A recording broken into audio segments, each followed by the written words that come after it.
Hello everyone, welcome back to my channel. My name is Samad. Today I'm actually flying back to Malaysia from the UK and it's going to be a pretty long process because I have to fly through Amsterdam and then it's going to be a 6-hour transit and then a 14-hour flight via Bangkok to KL. I wanted to vlog this experience because flying back to Malaysia right now during this pandemic has been quite a tedious experience, and so I thought it might be useful for anyone who wants to travel back who's Malaysian, basically from the UK. Yeah, I just wanted to show you what it's like and basically document this momentous occasion of traveling during a pandemic. Anyway, I hope you enjoyed this video and I hope that everyone stays safe and healthy. Yeah, anyway, hope you enjoyed this video. Let's go!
Hello all, here's an update. I am currently in Amsterdam airport.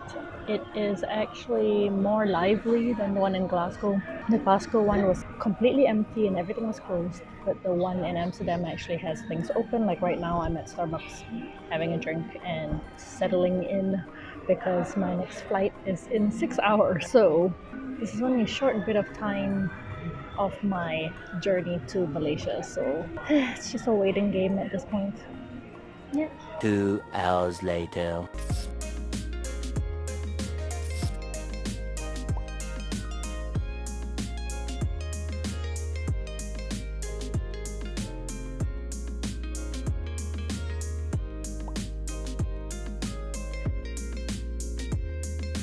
I've been here for almost 6 hours now and I'm headed to the gate, so just gonna wait for boarding. I'm already tired and I'm feeling lazy. So this is the flight board. Absolutely nothing except for this column over here. Guys, I'm on KLM right now and just look at how empty it is. There's literally no one. It's just me in the front row. Oh my god. So as you can see, I've got the whole row to myself and also the whole back of the plane. So it's gonna be really nice and comfortable to actually lie down and sleep. And I'm really happy about it. I've never been on a plane ride like this before.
Captain's log. We are now grounded in Bangkok and I'm just waiting for the next flight to leave, basically to KL. I can't wait to reach KL. I'm so exhausted.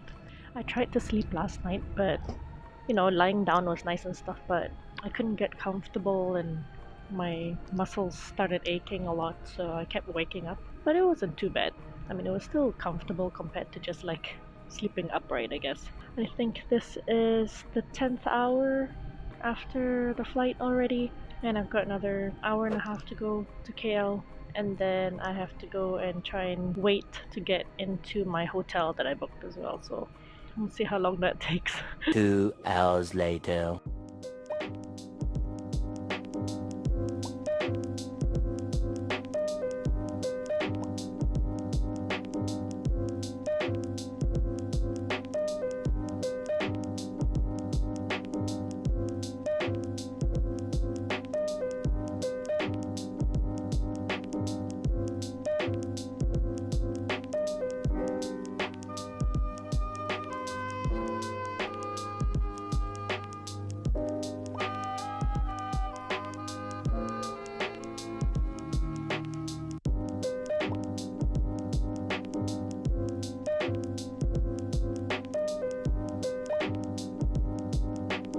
I'm here! I can remove my mask. Oh, finally. Such a relief. I'm wearing a sweater in Malaysia too. My god, it's boiling. I'm here in the hotel room now, so let me show you around because it's gonna be a mess since I'm gonna be here for 14 days straight.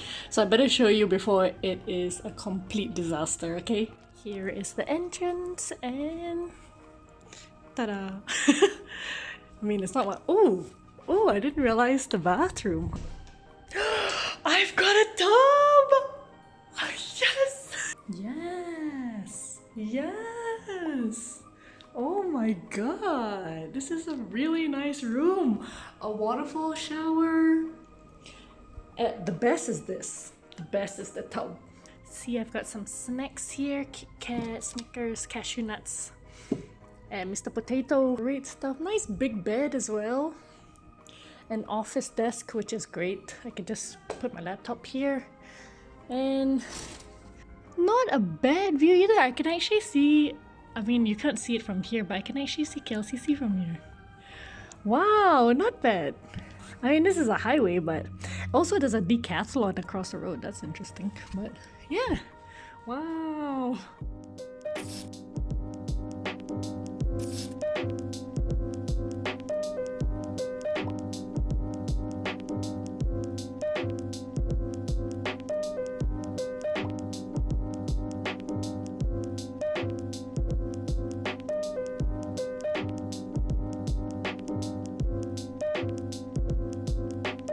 Hello! Welcome to day 2 of my quarantine and my potential descent into madness. So I just wanted to share some pointers with anyone who wants to travel back to Malaysia based on my experience, and I hope that it's going to be helpful, okay? My travel, it took 24 hours total to get from the UK to Malaysia. This being because I had to transit in Amsterdam and KLM actually cancelled my initial flight, so I had to take that flight because there were no other options. I flew from Glasgow to Amsterdam and then I transited for 6 hours, and then from Amsterdam flew to KL via Bangkok, and that took 14 hours. In total, including going through the swab test and everything in KLIA and driving to PJ Hilton, 24 hours. So it was a long process and it was a very long day for me. I was exhausted by the time I arrived in PJ Hilton at about 10 p.m. I ate, showered, called my husband, and then I went to bed because I was really exhausted. So before I tell you about the whole process in KLIA after you land, please, if you are someone who wants to come to Malaysia as a Malaysian or as a foreigner, join the Facebook group called Malaysian Quarantine Support, I think. I'll link it in the description box below. That group has really helped me understand what the situation is like and if there were any updates to certain policies or procedures that I had to follow. you have to get a travel note before you travel. You have to have an LOU. You have to have enough money to pay for the swab test. If you want to pre-book a hotel, you have to do it a week in advance and pay for everything and make sure you have your invoice. I wouldn't have known all of these things if it weren't for that Facebook group and also Farah. Thanks Farah for helping me. So please, if you need all of that information, link in the description box below. Go and join that group. Search for all of the questions that you need answered, okay? In terms of the process in KLIA, in my opinion, the current infrastructure that's put in place to guide people towards the swab test and then to the hotel is pretty good. Like, I wouldn't say it's like seamless or anything. I think there were still people who were like a little bit confused as to what's happening, but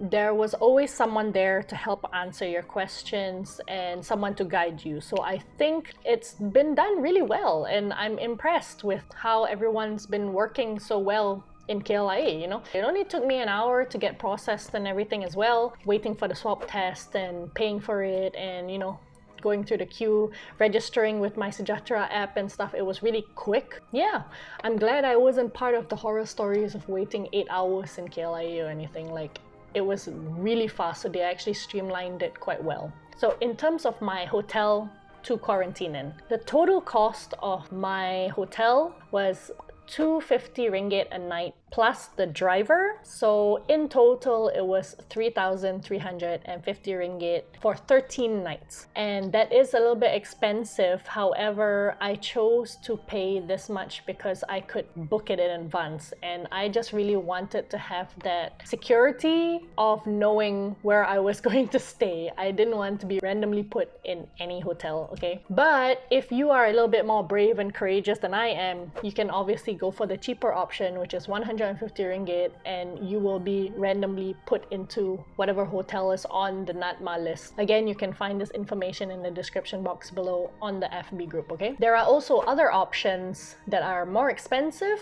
So like 500, 600 ringgit a night at like Dorset, Subang, whatever, and that's like a suite with a balcony or whatever it is. If you want to splurge, go for it, but you don't really have to, obviously. PJ Hilton is actually on the cheaper side. 250 is, I think, one of the cheaper options for premium package.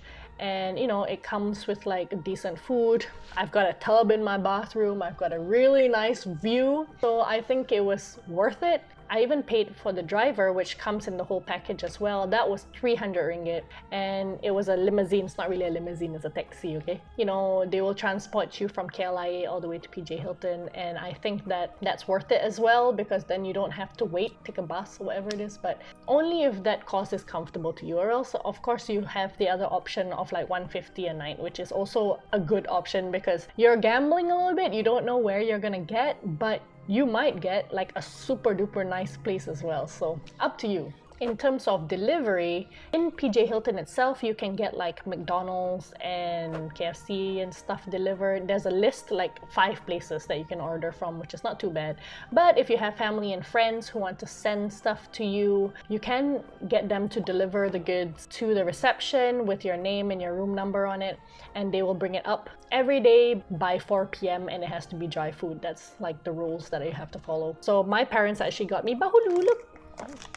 A whole Tupperware of bahulu. I really want to quickly give my thanks to like the admin of the Malaysian support group. They have been really helpful in this situation for me and for other Malaysians that have been traveling from around the world back to Malaysia. So I really want to thank them for their voluntary service, I guess. And I also want to thank my friend Farah because she's also been really helpful in answering my questions as well, because she was on the same boat as me. So thanks, Farah. I think that's all I can share with you. I don't think there's much else, but if I did leave anything out, feel free to leave them in the comments below, like if you have any questions, and I will try my best to answer as much as possible to the best of my knowledge, basically. Thank you so much for watching. Now you've actually seen what the process is like to fly back to Malaysia. I hope you found this video entertaining or helpful, informative. I hope, I don't know, I'm gonna continue my quarantine for the next 2 weeks. Let's see what happens and whether I go crazy or not. Anyway, thank you so much for watching, guys. Don't forget to like this video and subscribe to my channel as usual. And I will see you next time. Bye!